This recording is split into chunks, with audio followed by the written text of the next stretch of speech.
Hey guys, welcome back to my channel. Today's a very exciting one because I just did quite a bit of traveling over the past week and a half, 2 weeks or so, and I did a little bit of shopping. So let's just jump right into what I picked up. Now, usually I save all of my shopping for when I'm in Europe, but I have essentially at this point zero plans to set foot in Europe at any point this year. There are no trips that are coming up, so I figured I can do a little bit of shopping, but I do try to prioritize and do a little bit of research before I ever go anywhere to make sure I'm buying locally. That way, the reason that I'm shopping is to save on duties and taxes and shipping, as opposed to stuff that I can just buy at home, because ultimately when I'm traveling to the States, with the exchange rate, it actually gets quite a bit more expensive, regardless of the fact that our tax is like 13% here in Ontario. I tried to make a point to only buy things that I could find there, or things that I could just never find internationally, or I just wouldn't have access to at home. So this is what I got. So I spent about 5 days in New York and then another 4 days-ish in LA, and I picked up a few things spread across both places. So first thing that jumped into was Intimissimi. This was a little bit more expensive than I intended. When I originally got one of my cousins to pick this up for me in, I think, Europe about 2 years ago, I believe these are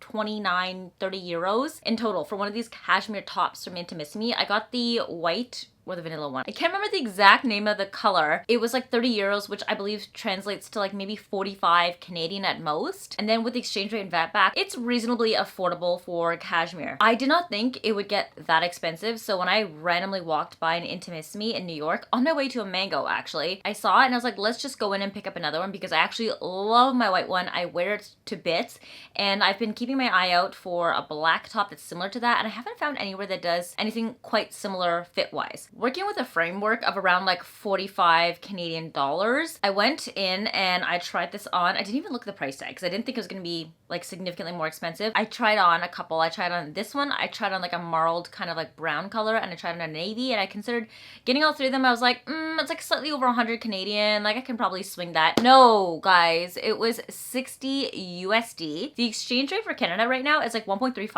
So that's almost $80 Canadian with tax. That's $90, almost $100 for one shirt. That is wild for me. Thankfully, they were having, I believe, a 20 or 25% off the entire store. It was a friends and family sale, so it knocked it down a little bit, but at the end of the day, I still ended up paying almost $70 Canadian for this shirt. Very expensive shirt to say nonetheless. I don't think I've ever paid that much for a shirt, a thin little shirt, but it is cashmere. It is extremely comfortable. It's a very classic, timeless piece in style and silhouette. I can wear it with a lot of things. I've already worn it 2 or 3 times this, so I guess if I wear it another 67 more times, that's $1 per wear, and I'm getting my cost per wear out of this. Love this top. I would definitely recommend it in Europe. Don't try to get it in North America because it gets really expensive here, but it is such a phenomenal top that's going to be a staple in your closet. One of those basics. I would allude this to almost the long sleeve version of a white t-shirt. Get in the white if you want, get in the black. There's also some fun colors. I'd love to someday grow my collection and branch out to the fun colors, although I don't think I ever really wear bright colors anyway, so that literally would be a waste of money. But the black and the white are essentially staples for me now, and love it to death. So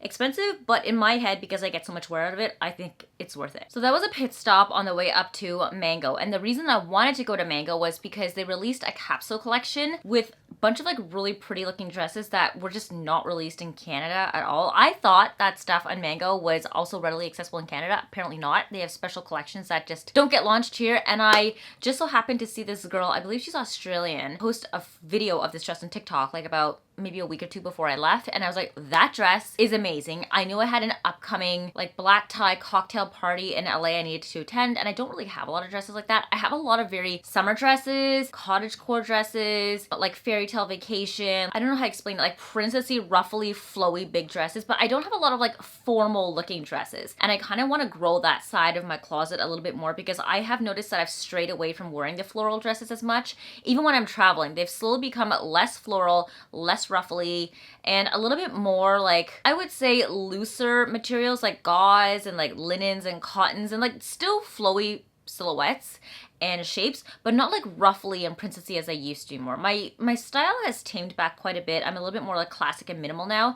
So when I noticed that there was this hole in my closet of black tie formal cocktail dresses, I figured let's pick up a few pieces because I think I can definitely fill in that hole. And I've noticed that recently in my life I've had occasions to attend where I just didn't really have the appropriate dresses anymore. So before I digress, let me just show you the dress. It is this beautiful, I don't even know, oh, It's heavy, and the reason I had it on the hanger was so that I could show it to you, but this is probably not the best hanger to have it on. This is the one they gave to me in the store. I'm probably going to switch to a different one that has grips on it so it could better showcase the detailing of the dress. It's this beautiful, rich kind of, I don't even know how to describe this color. You know that Bottega Veneta color, like that green, but a little bit darker. That's what it looks like. And it has these like tassel fringe detailings that kind of drape across the front of it. I fell in love with this style when I first saw it at Cult Gaia. I have no reason to be buying like $1,000 plus dress, and these are actually very heavy. It's comfortable on, but it's quite heavy because it's quite weighted. And when I saw this at Mango, this was still quite expensive. I fell in love with the dress and its silhouette, and it's significantly more affordable than a Cult Gaia one. Not by that much, but it's a lot more affordable. I almost bought something similar to this from Rare London, but the construction of that dress just did not look like it was matched to this. And I like there was like one shoulder, it was unique, different. I don't have a green dress like this. It's long enough that I can pull it off. It's like a more formal dress because I don't want something that's too short. I decided let's take the plunge. I went into store, tried it on. They had the very last one left in my size. Apparently the capsule collection came in like extremely limited inventory, but if you are looking for this dress, I had a lot of people ask me about this. I will include the links to everything down below. Apparently, according to the SA that worked at the Madison Avenue location, told me that they are expected to get another shipment of all their capsule collection pieces sometime mid-April, and I believe that might be the last shipment that they're going to receive. They're one of the only few locations in the country that actually received inventory in store as opposed to online. So if you are trying to get your hands on one, pop over to the Madison Avenue location, maybe like a week's time or so. You may have luck finding this dress and a lot of the other ones. It also came in like this beautiful purple, which I contemplated too because I don't really have a lot of purple dresses, and that's the thing. I didn't end up getting that one because I feel like at the end I do wear a lot of green. I do gravitate towards this color quite a bit. So this is me coming out of my comfort zone and wearing color. I really, really like this dress, and I think it's like super flattering. I do have to take a little bit of it in because the straps are just slightly too long. So it's not like a huge issue to switch. I'll just take it to my tailor and get them to like shorten the straps a little bit. But otherwise the dress is like beautiful. I love it. I have an upcoming wedding, actually 2 this year. I may wear this to one of them just to get some more wear out of it. And I think I can also bring this with me for any like future upcoming events that I may have. I'm definitely gonna be getting a lot of wear out of this. Next up that same day, so funny story, that day that I bought that dress, it was pouring rain outside. I had walked essentially from like the Lower East Side all the way up to 63rd because I wanted to go to Goyard to get a passport holder, and in the process of walking there, I think it was like 30 minutes or so, my Mango bag got soaking wet and it actually ripped and the hanger bursted out. So I asked the Goyard sales associate there if they could give me a larger bag to put this in because the Mango bags are literally just paper, whereas the Goyard ones have like that weird waxy coating on top, and they're really kind. They gave me a massive one, but bigger than me. It was like this wide. I was like, number one, I'm not walking home in the rain with this because that's gonna be like a 45-minute walk. Number two, I'm not taking the subway with this because I feel like that's just asking to get robbed, and I'm not trying to bring unwanted attention towards me. So I ordered an Uber. It was very expensive, but we got out of the rain and I made it back to my hotel safely. But I went to Goyard looking for a passport holder because recently I was approved for my Nexus. So I got my Nexus just in time for me to do my New York and LA trips back to back. And I kid you not, this is such an efficient way to travel. Like from door to gate, sometimes it takes me no more than like 15 minutes. Whereas in the past, I've had to like show up 3 hours before so I can like get into security, get into customs when you're flying to the US, and then find your gate, which is like a huge nightmare. I know I'm not traveling with my husband and my toddler right now, so it's a lot more convenient and easy since I'm just by myself. But I would have to say, Nexus, oh my God, bless this invention and creation. It makes traveling, especially when you're traveling to work and business, so much more convenient. I just like breeze through security. You don't need to take anything out of your bags when you're doing security, which is what like boggles my mind the most, at least for like TSA pre-check. I think in Canada still you do have to take like your laptops and your electronics and your liquids out and your shoes and stuff. In the States, I didn't have to take off my shoes. I just stuffed everything into my one tote, threw the tote on the conveyor belt, and they just scanned the tote. That was it. And then through customs, I just like tap my card or show my card and they're like, oh, okay, you can go on through. Anybody who wants Nexus, highly recommend it. Worth the wait. It will save you so much time at the airport, especially if you're somebody who likes lounges. You'll get all that time back to actually enjoy your lounge access and get the most out of your money. So yeah, get a Nexus. You'll thank me later. Anyways, back to the story. I wanted a passport holder. I am a staunch believer up until this point that I did not need a passport holder. They are fluffy, a useless piece of luxury good, leather pieces, whatever you want to call it. It's useless in my head. I have my passport, it serves me its purpose. I just tuck my boarding pass in here along with the luggage tags, and that's it. Now that I have this though, I'm so afraid I'm gonna lose this all the time because it is tiny. It's heavy, so it can slide out, and I'm just always afraid I'm gonna lose it and it's gonna drop out mid-transit somewhere. So I popped into Goyard and I got a passport passport holder. Cute little piece here. This is in their beautiful green shade. This is a shade that I passed on for my St. Louis tote. I have the black with the brown trim on it. I love that tote. That is like my ride or die travel bag, especially as a carry-on piece, like a personal item. And I do wear it day to day as well as my just like everywhere tote. I love it significantly more than my Neverfull. So highly recommend that one. But I passed on the green because I wasn't sure if this would be a great everyday color for me, and I felt like at the end of the day I wanted to play it safe and I went for neutral. So now that I had the opportunity to get like small little accessories, I figured let's go for some fun colors. So I picked up this one, and I also picked up the yellow. The yellow is really cute, but looking at it, I think it's just like way too bright for my personal preference. And this is my opportunity to seize the green. So I grabbed the green one. It's very simple. You just open it up like this. You tuck your passport into the back here. Honestly, what I do is I just like slide this in. See, that's how easy the Nexus falls out. And I just stick my Nexus in the front right here. It has all these other slots for things like your credit cards, but honestly, I just carry my purse around with my wallet. I put it inside of my tote. So I don't really need to put credit cards in here. I literally just use the passport to get onto the airplanes and through customs. Besides that, this whole thing just slides like right back into my bag. And then your boarding pass just like slides right up here. Was this unnecessary? 100%. Do I find that it makes my travel process now significantly easier? Yes. I have not traveled without this yet and with my Nexus. I just went straight into purchasing this after I got my Nexus. But I already know, just like handling it around the house when I was just holding my passport with my Nexus, it's like, this is driving me nuts. I need something that's gonna keep it all together, and I like it. So this was a great decision. It is significantly more expensive than if you were to get it in Europe. The problem with Goyard is that they're not readily accessible everywhere around the world. I knew that I had options in either LA or New York, and LA has a 1% higher tax than New York. So I figured if I'm gonna get from one of the two places while I'm here in the US, I might as well get it from New York because I'll save a little bit of money. When you're spending this much on a luxury good, tax does tend to add up. I'm a fan of saving money wherever you can because you can use that money towards something else. So I purchased it in New York. Zero plans to go to Europe anytime soon. So I needed this to travel. I know I can get a cheaper one elsewhere, but I figured if I'm gonna get one, I'm never gonna repurchase it ever again down the road. I'm gonna keep the same one for the rest of my life. So might as well get one that I like. And if I'm gonna be traveling a lot now before I have any Europe plans, I'm gonna get one to make my life a little bit more efficient and user friendly. So this was just an investment for my personal happiness, peace of mind, and anxiety so that I don't lose my Nexus. I used it twice already on 2 trips that I just went on, the New York and the LA one, and I loved it. Best decision ever. Price, would I agree? Not necessarily, but I still love this nonetheless. Going through how much I spent in New York, I feel like this was a lot more expensive than I intended. I didn't buy that much stuff. It's a lot of like small little things here and there, but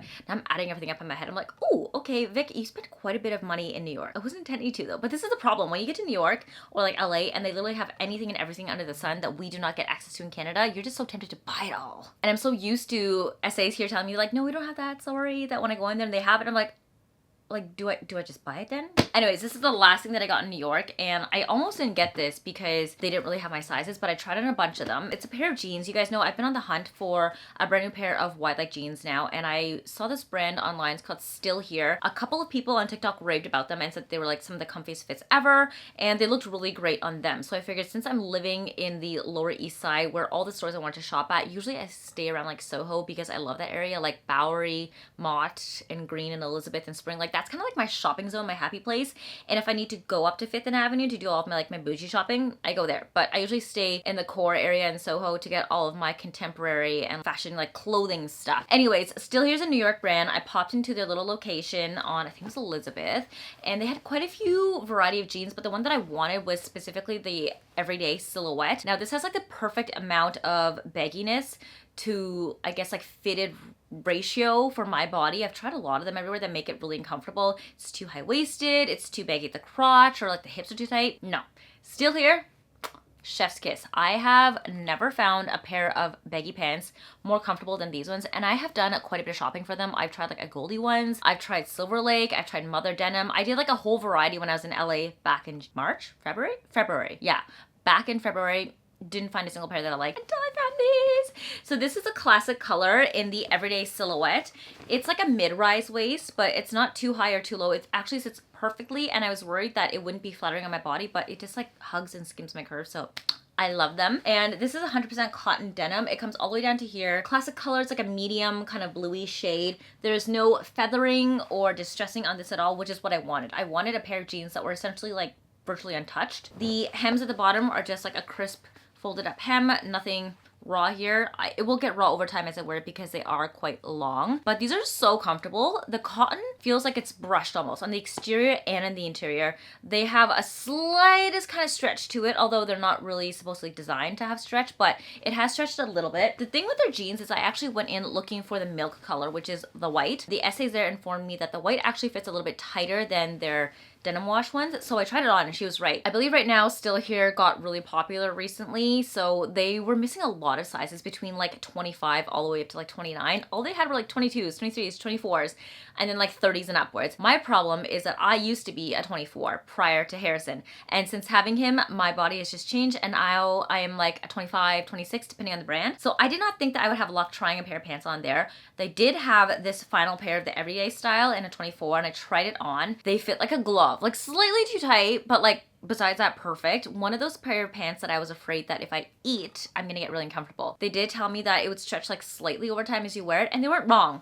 Now that I've worn them to death, I've literally worn them like almost once every day since I bought them like a week ago. They've stretched enough that they just feel comfy. Like they slide on like second skin, if that's like not a creepy way of saying it. I find them really, really comfortable, and I got them in a size 24, and they've stretched out enough that it's comfy, but it's still tight in all the right places. Now, because I like them so much, I do want to go back and get the same pair in the whites. However, I will be sizing up, I believe, 2 sizes in them. I tried on the 24s, and oh my lord, I could not even button them. I think I had like 2 inches of button space in between the two, like the button and the hole, to hook it through. I just could not. So I'm gonna size up to 26. I'm okay if it's a little bit baggy because I want a more like slouchy, casual, relaxed feel to it, but I think that will fit me significantly better than a 24 would. 24 just doesn't even fit. So 26 it is for me once they're back in stock, but I love these. And if you guys are also looking for a pair of new jeans, I would definitely recommend looking into Still Here. The butt is really flattering. It has like a slight V shape here, and the pockets are placed perfectly in a position that really like lifts up your butt. I've never really thought about pocket positioning before, but when I tried these on, I was blown away by how perky my butt looked. And like, I don't really have a butt, so it's like, okay, I see what you guys did there. I appreciate it. Thank you. On the more expensive spectrum, but I've only really purchased the Goldie ones recently. I haven't really bought any other jeans in like literally years, so I love them. They're classic silhouette, comfortable, very relaxed. I wear them a lot, and I only really buy jeans like once every 5 to 6 years or so. So I think this is a good investment on my part. Okay, now moving on to some fun stuff. This I picked up in LA. So these are a pair. I'm not gonna even like bother fluffing around with this because you guys may have seen this in my stories already. I got myself a pair of Chanel ballet flats. There's a little bit of a story that goes into this. So I got into LA earlier by 1 day compared to everybody else. I was there on a brand trip, and I've always wanted black ballet flats. I've tried a couple from a variety of brands. I really want a pair from that brand Le Monde Barrel in these like cute meshy material, but I think I had to go to Europe to get those because they don't have the exact color, fabric, and size that I want accessible here. They sell in Essence, but I don't like any of the combinations. So anyways, I've tried a variety of black flats from different brands, and they just never quite fit. Either the arch is too far forward, it's too far back, it's not high enough, it's too high, it's too flat, the sole's not flexible, it rubs up on my feet, and I gave up. I've always wanted a pair of these ones, but I never wanted to cave because they are quite expensive. I figured let's just go and try my hand when I am in LA. I originally intended to purchase it in New York because of that additional 1% tax that they charge you in LA, but I just never had the time to stop into a Chanel boutique while I was in New York, and I didn't have the biggest luggage with me, so I did not want to have to bring the whole box back and everything. It just wouldn't have fit. So I put it off, and I was like, whatever. If it's meant to be, it's meant to be. On my free day in LA, the first day that I landed, I went to Rodeo, tried on the pair at the Chanel boutique. They did not have the size that I wanted or the style that I wanted, so the SA over there sent me to Neiman Marcus and Saks, which did have them. I wanted the lambskin with the lambskin toe cap. They had the quilted lambskin with the lambskin toe cap, but they do not have the soft black lambskin like this with the lambskin toe cap. If you took a shot for every single time I said lambskin, you probably would be drunk by now. I spoke to the SA there, and they said they haven't seen it in years. When I went over the Saks and Neiman Marcus, they also said the same thing, and a couple of them actually like echoed each other and said that Chanel has not actually been producing a black on black lambskin for a couple of years now. They've just totally phased out that SKU. It was available for a hot second, but it is now just the lambskin on patent. I tried on the whole quilted lambskin, liked the look, but it was a little bit too casual for my preferences. I want to be able to wear these flats with both jeans, trousers, and like summer dresses, so it has to go from like casual to dressy, and I felt like the quilted was just like too casual. I was worried that the patent toe would be too formal for jeans, but I actually really like the look, and it literally took me like 30 minutes of hemming and hawing. I'm sure the SA, her name was Sandy, she was lovely, she was very helpful, was so annoyed with me the whole time because I just sat there for 30 minutes like hemming and hawing, texting friends, asking like, do I get this one or that one? And like constantly switching back and forth. I tried another colors too. I tried the beige, didn't like how that looked against my skin tone. I settled with the all black with the patent toe cap, and I've actually worn it out since I came back. I wore it actually one day when I was in LA. We've only really been back like 2 or 3 days since, but I think I might wear them out today. To say the least, they're extremely comfortable. And the one thing I hate about flats sometimes is that when you can see toe cleavage, these come back actually quite a bit. So you don't see any toe cleavage at all. It's just the tops of your feet, and it just looks really elegant and stylish, classy. It's like, it's perfect. They are literally the perfect flats, and I understand why people love them so much and why they collect them in a myriad of colors. I can see this turning into an Oran and Oasis obsession for me, where I collect the same design in different colors so I can wear them for different occasions. Like, how fun would this be in like a bright color for the summertime with like a white outfit? They'd be so cute. And I think I'm gonna wear them today because I love them so much. So I'm gonna take these into Caners and get the bases resold so that I can protect them and so that I don't slip and hurt myself when I'm walking around with them. I made the appointment to get pierced at Tash while I was in LA. I wanted to get it while I was in New York, but they are fully booked there. No time slots left at that location. I figured let's just try while I'm in LA. I wanted to get some cartilage piercings on my left ear since this one is healed now, but I was told that it's only been 6 months and it's not like fully healed. It can still move, and since this one still needs time to heal, I should not be sleeping on my right side. I should only be sleeping on my left, which means I can't get anything pierced over here.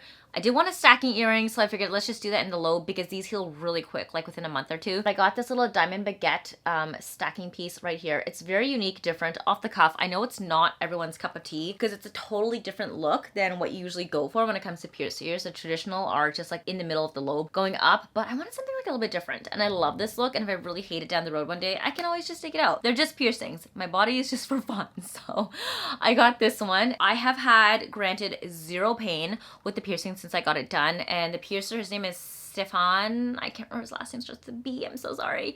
He was amazing. He made it so seamless. He was talking to me the whole time and just went whoop right in. I didn't notice a single thing. So thank you, Stefan. You made it really seamless. I still, to this day, it's been like I think 3 or 4 days now, I don't feel any pain in this, which is great. So the whole experience from start to finish was impeccable, spotless, perfect, chef's kiss. Very expensive, but I guess that is what you pay for when you go to Tash. This is not your typical Claire's piercing situation or like walking to Majuri. I do still love the Majuri and Melody Olive piercers. Not to say they don't do a good job or anything, but like this was zero pain from start to finish and even till now. So I would have to say this was a wonderful experience. Very different type of piercing. You don't see a lot of them. It is getting a little bit more popular, the stacking style, but I feel like it looks unique, very cute, and I love that little like tiny baguette. I don't have anything like it yet. That is my whole haul from New York and LA. Spent a lot more than I intended. My budget was probably half of this. And I feel like I stocked up on quite a few things that were on my list that I needed to get in between the jeans, my passport holder, and the shoes. Everything else was superfluous between like the dress and this. Everything will be linked down below as always. And if you guys want a full comprehensive review of anything, let me know. I'll be more than happy to do that. As always, you probably will see a more comprehensive review of the ballet flats. You may see a full comprehensive review of this passport holder once I've had the chance to use it a little bit more. I do like to do full breakdown reviews of my luxury products to help anybody else who is currently on the market shopping for that specific item. So stay tuned for that. As always, and my sign note, if you guys want to see more of me, you know where to find me on Instagram and on TikTok, where I post way more than on YouTube. But yes, thank you so much for coming back and watching this video today. Your support means the world to me. I really appreciate it, guys. But have an amazing day. I'll see you guys in the next video. Bye.